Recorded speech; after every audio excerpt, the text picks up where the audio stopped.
تورخم کې د افغان او پاکستاني ځواکونو ترمنځ نښته کې 4 افغان سرتیرو ته مرګ ژوبله اوښتې. سلام، وخت مو بخیر.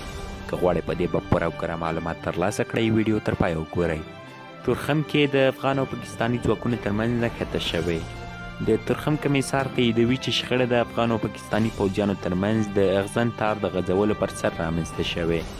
نوموړی وایي افغان امنیتي ځواکونو د پاکستاني پوځیانو د بریدونو په جواب کې د پاکستاني لوري 02 پسته هم ویشتلې ده.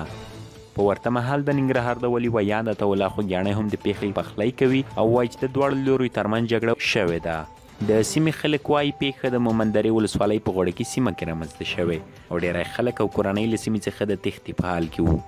د ننګرهار والي ضیاءالحق میرخیل وایي پاکستاني لوري د ډیورنډ فرضي کرښې څخه د مومندرې ولسوالۍ غوړه کې سیمه کې د تاسیساتو جوړولو په موخه خپل سري تحرکات پیل کړي وو چې له امله یې د افغان او پاکستاني ځواکونو ترمنځ نښته پیل شوه.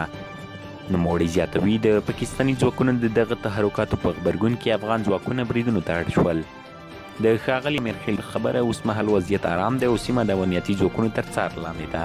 په ورته مهال د ننګرهار ولایت رسنیز دفتر په یوه خبرپاڼه کې ویلي چې د افغان او پاکستاني ځواکونو ترمنځ نننۍ نښته کې یو افغان سرتیری وژل شوی او 3 نور ټپیان شوي دي، خو پاکستاني لوري ته د وقتي مرګ ژوبلې په اړه معلومات نه دي ورکړل شوي. تر بلې ویډیو مو بل یو بخښونکي خدای سپارم چې ستاسې بریا زموږ دعا